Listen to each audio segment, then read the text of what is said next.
Hay algunos centros que están intentando hacer comparaciones en base a las listas de los supermercados en las páginas web, pero no se sabe de cuánto es la inflación. Pero voy a sumar otros dos economistas a esta mesa, Agustín Datelitz y Iván Sasovsky. El tema de las estadísticas creo que es una cuestión temporal y tiene que ver con el rol del Estado y que no puede dar cualquier dato por más de que hoy parezca más fácil hacerlo, sino que son datos oficiales y como datos oficiales tienen que seguirse ciertos protocolos porque si no caemos en lo mismo que teníamos antes, con lo cual ahora lo que se produce... Pero hay un informe del propio FMI que dice que, bueno, que había que hacer algunos retoques, que bueno, estaba pero tan grave el último índice. esos retoques cuando asume un nuevo gobierno tienen un plazo, con lo cual creo que hay que ser prudentes antes de hacer diagnósticos. Respecto al tema de las paritarias, creo que es fundamental tener en cuenta que el techo a las paritarias se las puso el gobierno anterior a los distintos gremios con el propio impuesto a las ganancias. Ese era el techo de las paritarias. Entonces, si no se discuten profundamente cuáles son las cuestiones que afectan el bolsillo real de los trabajadores, y acá sí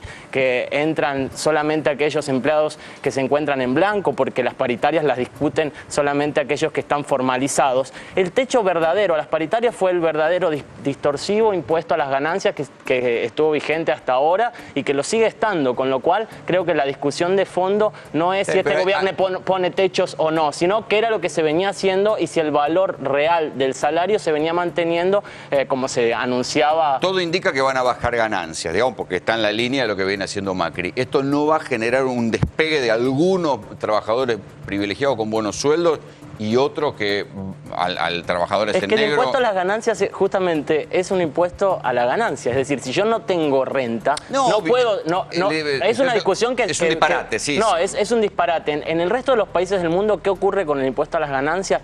Claramente se grava a las personas que manifiestan capacidad contributiva real, es decir, aquellos más ricos incluso tienen tasas mucho más altas que llegan hasta el 43% y se desgrava a aquellos que tienen salarios más inferiores, incluso se desgrava a las empresas.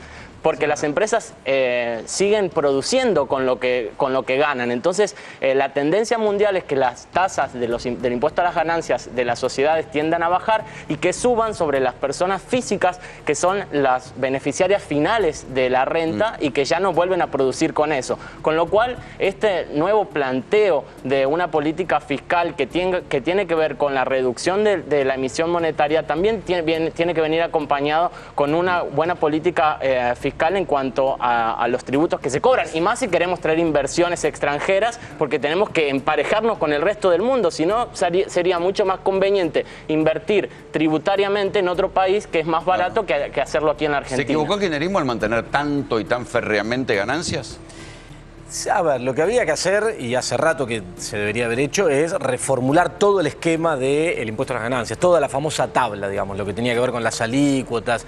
Eso había que cambiarlo y había que modificarlo, y creo que sí, que se tardó bastante en modificarlo para ponerle un orden, porque la verdad que había mucha distorsión, eso de haber fijado el ingreso a tanto tiempo atrás, generaba muchas distorsiones, generaba que quizá algunos trabajadores que ganaban mucho no pagaban porque estaban ganando mucho hace poco y otros tributaban un montón, digamos. Entonces había que reformular todo el sistema de alícuotas y de mínimo no imponible, claramente. Pero de todas formas, a mí lo que me preocupa de cara a las paritarias que vienen ahora, más allá de la discusión, qué gobierno, no gobierno, me quiero correr de eso, de hecho, se habrán hecho un montón de cosas mal porque se perdieron las elecciones, pero de cara a la que viene ahora, al debate que viene ahora, me parece que esta idea de fijar un techo de 20-25%, cuando la inflación, por más que no haya indicadores como vos marcás, todos percibimos, sabemos de diferentes mediciones, supermercados, online, no online o lo que sea, que es más alta, que está más cerca para este año de un 40, con esto que vos decís que vienen las tarifas ahora de luz, de gas, de la heladera y todas estas cosas, y la devaluación y el arrastre que viene teniendo, está más cerca de un 40 para este año que de un 20%,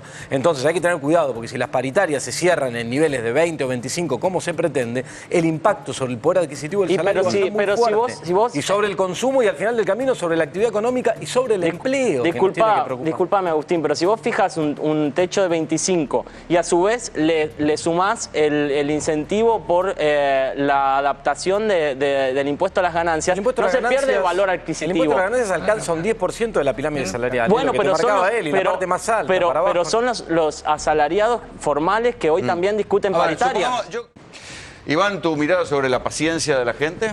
Sí, la paciencia va a durar en función a los resultados que se vayan mostrando. Creo que el primer gran resultado fue la salida del cepo, un gran resultado que va a motivar el resto de las cuestiones positivas. Creo que para mí va a ser la negociación con los fondos buitres. Dependemos muchísimo de eso. Quizás la gente lo ve como algo lejano, claro, pero es algo muy cercano y mucho más cerca de lo que todos esperamos. Así que como argentino espero que eso se solucione cuanto antes, porque eso va a permitirnos tener un mayor margen y esos 6 meses se pueden estirar mucho más. En 6 meses hablamos, muchachos. Así nos vamos. Esto fue Tercera Posición. Gracias.